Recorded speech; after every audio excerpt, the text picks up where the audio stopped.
Okay, somebody asked me at one point during the course of workshop, how do you do like a sparkle brush? So I'm going to go and show you a quick way that you could make a sparkle brush, and then I'll just kind of demonstrate it on the back here. So I'm going to go ahead and minimize this down. Here it is in the corner. I'm going to create a new image, and I'm going to go ahead and make it maybe 100 pixels by 100 pixels. And I want the paper color to be white in this case. So pure white, click white, whatever, and OK. Here is my new,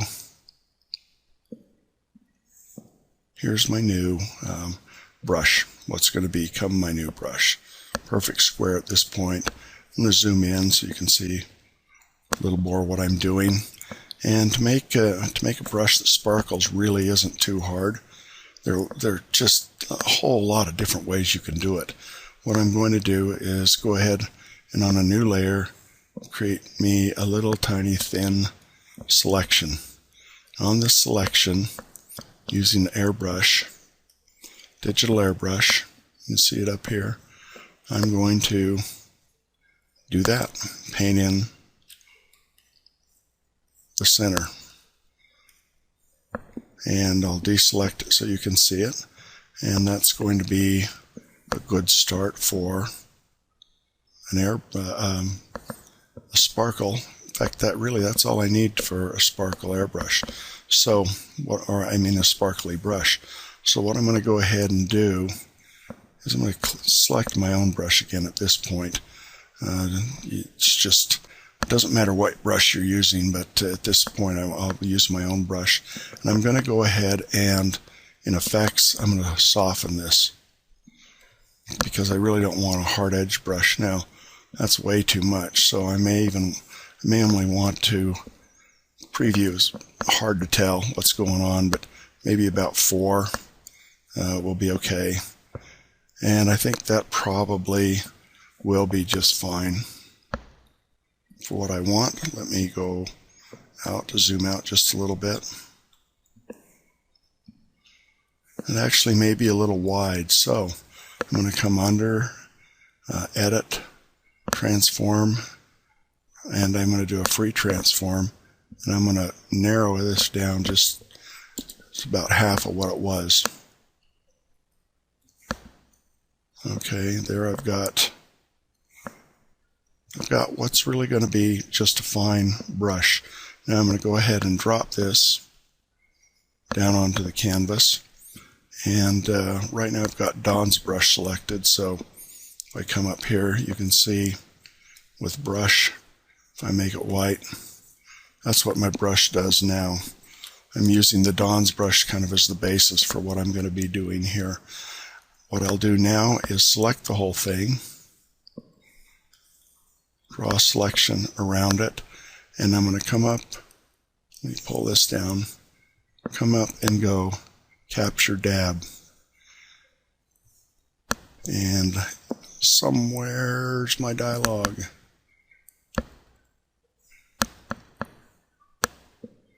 Okay, never works when you want it to work, of course. Might be on the other screen. I'll pause, be right back. Alright, well, I remember what I'm doing wrong. I was thinking Photoshop instead of Painter. So in Painter I was doing the right thing and it was working okay. I just had forgotten to, anyway, so select the whole thing. Again, I've got Don's brush selected, and I come up here and I could turn it back to B if I want, and I'll come up here and do Capture Dab. Now you can see when I bring the brush back in, now my dab's changed to this little bitty horizontal. I can't see it good here. I'll go to my other page here, and let me scale it up. So it did actually capture the dab. You can see now that I've captured that tall vertical dab that I've got here. I'm going to go ahead and minimize that, and I'm going to get rid of that. What I want to do up now is bring up the brush controls and I'll bring up General. And this really opens up all of the controls. Now I could also go into, instead of here, I could go into Window, and I could go to do a Control B or show Brush Creator. The Brush Creator essentially opens up a sub-program. As you can see, it's doing here, taking a minute, and it would let me preview the brush that I got. So you can see my preview here. Either way, the Brush Creator can kind of get a little confusing, so instead of using it, I'm just going to use the brush controls and show you some of the settings you can use to make this brush work, and we'll be able to see the preview here pretty good. I'll go ahead and maximize it, and we'll give it a nice star-based color. So you can see right now, painting a nice vertical soft stroke. Brush size is about 122. Opacity's low. You could move it up to whatever you want.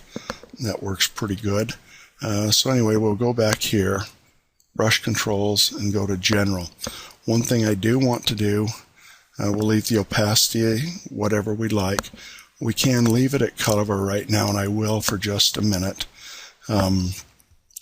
What do I want the minimum size to be? I don't want the size to vary because I'm going to want the brush to be the same size no matter what size I paint it. This will just show you the size of the brush slider. Size step I don't worry about. Spacing I'm not worried about, but I am worried about angle here.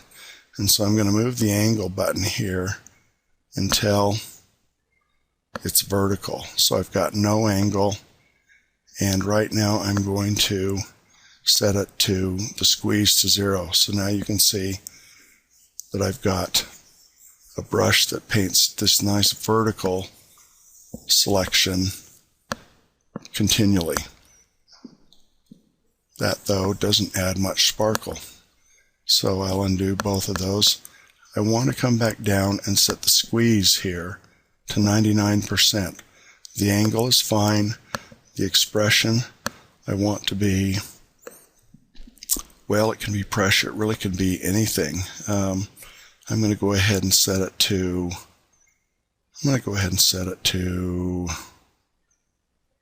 random. Random will work fine. The angle range, I want it to be 365 degrees. So see, now I'm painting a kind of a crazy angle range. That may be too much to make if I'm in one spot. It kind of makes a sparkle, but that may be a little too much. So what I'm going to go ahead and do is put the angle step to maybe 30 degrees.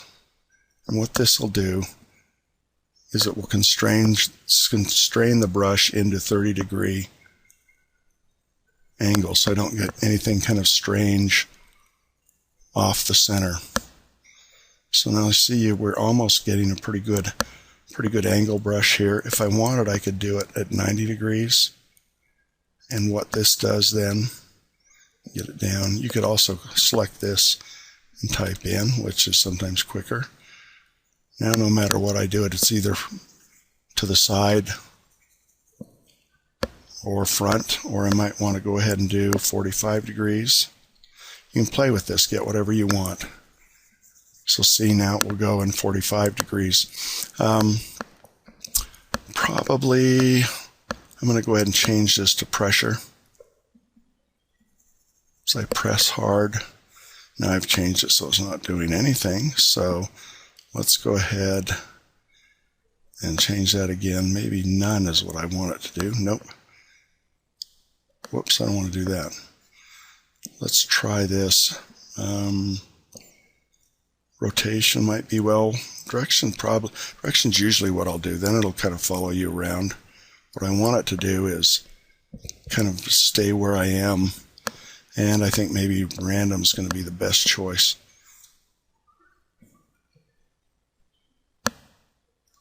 What I also want to try with, let me select all of that and clear that off, is up here I want to try using continuous time deposition.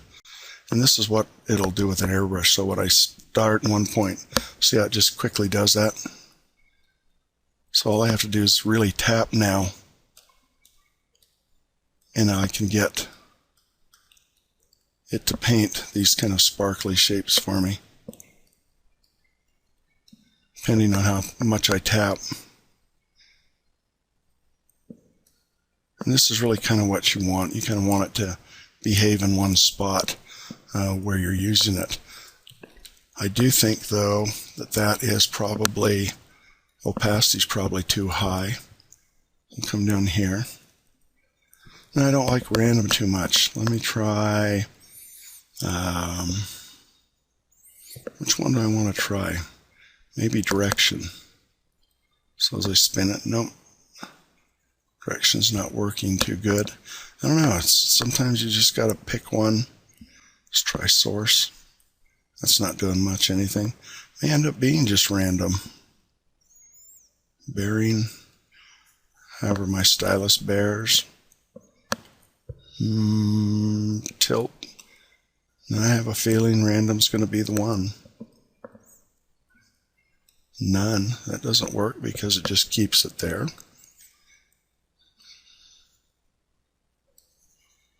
That doesn't make any difference. Range angle step 45. I guess we're going to go with random here. And then one of the last things I'll do, so really I've essentially gotten a brush. Now this one, of course, it's putting out the little random strokes, and I'm trying to paint really hard in one little area.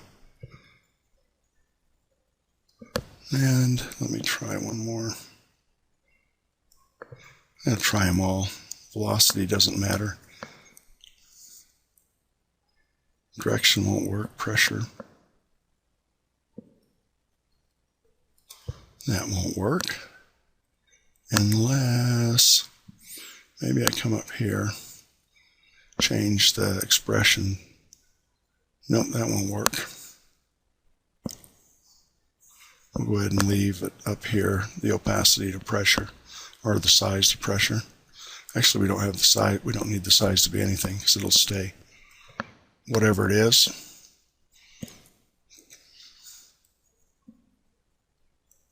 Okay, now I got to come back down here and change it to random.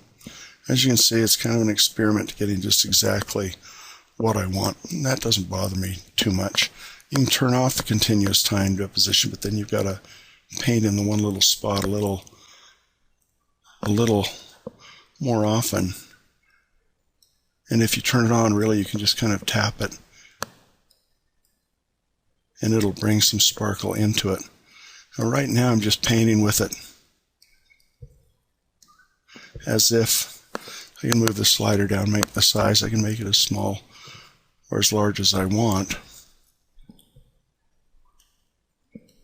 I need to get my spacing down quite a bit more, so it's painting in the same spot. There, that's much better.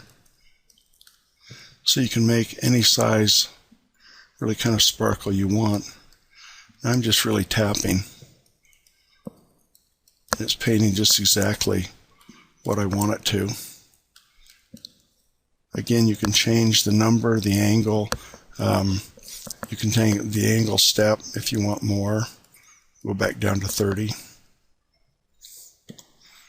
And you can see, make the size bigger. Now you see there's more steps. I mean, there's more kind of star-like happenings. I could have made a brush out of any one of these little kind of star shapes, but in some ways, this is a little bit nicer.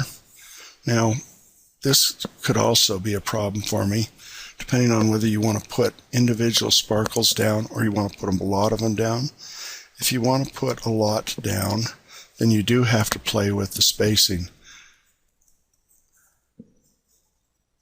And that's not working at all. So in this case, if I wanted to do one where I had a brush that's spaced, I would capture one of these individually.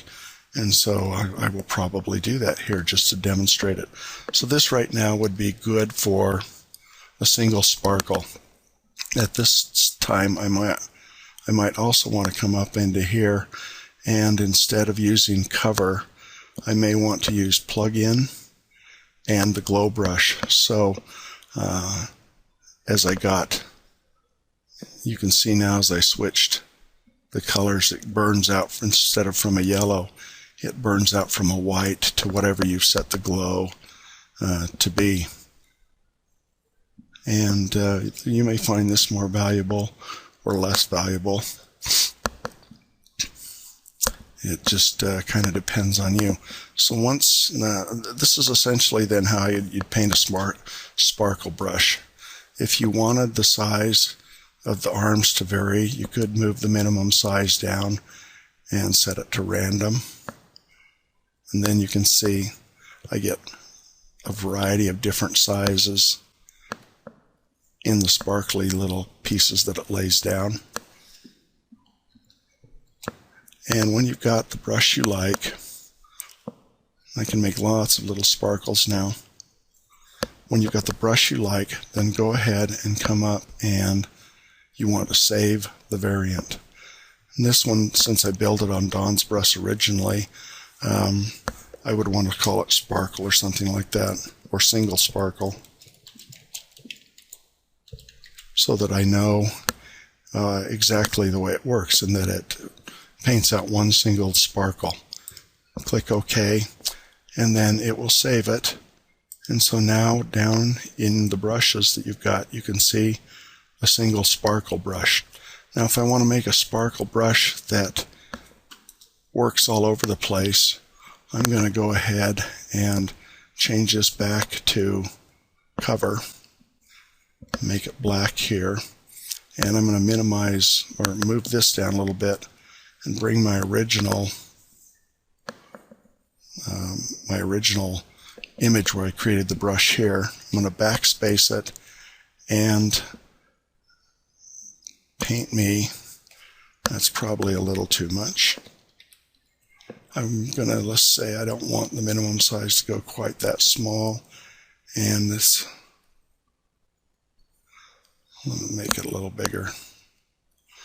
So it's about half the size. And in this point, I'm going to go ahead and move the angle range. Now I can just to 45. I'll just, yeah, 45. So now, right in the middle here in black, there's my there's going to be my sparkly brush. And again, I'm going to soften that. So I'll go under Effects, Focus, Soften, decide on the amount you want. That's probably okay. I'll tap it just a little bit more in the middle here, because I would like a little bit darker here and there. I'll go under, and you could just paint it too. In fact, maybe that's even a better way to do it. Let me go ahead and do that and just paint it. Right now I'm still currently using Don's brush, but it's painting as this sparkle brush, so I'm going to restore the default variant, which makes it back to Don's brush. In this case, I'm just going to go ahead and draw a sparkly shape instead of trying to use that other one. And that works fine here. So here's the brush that I'll make into a sparkle brush. And so I'm going to go ahead and draw a selection around it and come up under here and do the capture dab again. If I go back to my brush, you can see it updated there actually. That's the dab I've captured. If I come to my brush, I'm going to go ahead and minimize this down. Control A to clear this. And with my brush, well, I got to have a color that you can see done. Now it's actually working, but I've got to adjust the parameters again. So if I get big, you can see my sparkly brush Now we're going to adjust this just a little bit. Minimum size is good. We can leave it to cover or change it to the plug-in again, the glow brush, that's fine. In this case though, I want the spacing to be high, which something like that's good. Maybe the glow brush won't work as good in this case because you can't have enough time to burn it out on the same area, so we'll change it back to it's the captured. We'll change it back to cover and soft cover. Yeah, this actually is better than trying to make this one a glow brush. So backspace this off. We're going to make the opacity high though, because we do want it to paint like it's glowing the whole time. Backspace that to get rid of it. Minimum size, pressure, but we're going to set it to random so that now you get a random number or a random size variation of the brushes you're using or the sparkles you're using. And backspace that. So here's what we got so far. Spacing's okay because now we've got a good amount of spacing between it. We don't need cubic interpolation, which will make it paint continually in one spot, even if you don't lift up the cursor. So if I do this, I mean not continuous time deposition. On my last one, if I'm not careful, just keep painting out. We don't need that in this case. But it's kind of a boring sparkle right now that it's lined up and everything the same. So we're going to change that a little bit. We're going to move this up so the squeeze is 99%. The angle, doesn't matter what our angle is. We can start it at anything, so we'll just leave it there. The expression, we'll choose to random. You can see not much is happening yet. And we're going to put the angle range to a full 360. It's just checking it out. And now we're getting a little more what we want. Make the angle step up a little bit so that it will, let me get rid of this. So now if I paint with my brush, you can see that the angle is also changing as I go. Now it's still painting pretty linear, which may or may not be what I want it to do. You could do flowers, you could do really anything this way. So one thing I can come up and do is add random, some jitter to it. And the expression I just put to be actually none in this case. So now when I draw a straight line, you can see it sprays out all over the place. Makes all sorts of sparkles wherever it may be. I can come in and of course and change the color, but now I've pretty much got a multiple sparkle brush. If you want the size or the spacing to be a little less, go ahead and move it down, especially the minimum spacing. And then let me backspace that. Now they clump a little bit more together, but they still rotate at an angle all over the place. And then if you really want to, you can come up under a color palette. So window, color palettes, and I would do color variability. If I can find where it showed it. Bury it somewhere. Let's try it again. Window, color palettes, colors, color variability. And there it is right there. So in this case, you might want to move up the hue a little bit so that now it paints slightly different colored stars. Maybe around 5 or 6% is enough. And you may want to even move up the value or the saturation. There it paints. Now we're using pretty saturated color anyway, so you wouldn't really notice it a lot unless you were using a more gray color. In this case, I'd probably just recommend changing the hue that it uses so that it paints yellow to orange, blue to turquoise. Can't see much. You can see a little bit. Maybe you need to be higher so you can actually see what's going on. And then if you were, just for example, painting a star field or something, that's all you need to do to have a brush that does it. Milky Way in the background, make it a little bigger as you come forward. A little bigger still. And I would continually at this point also, I would play with the spacing a little bit as they got bigger and bigger. Otherwise you might get them clumping a little bit too much together. And when you've got the brush you like, playing with these, go ahead and close this and do a a save variant, and call it just Sparkles maybe.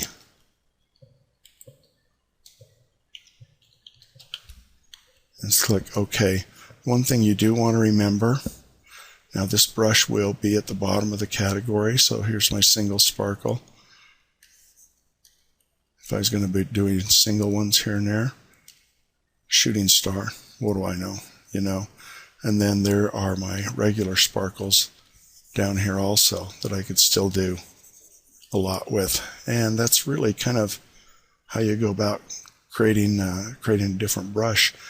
I would suggest in the brush controls that you do go ahead and play with some of these different things, in particular the plug-in and the glow, especially if you're working on top of some color.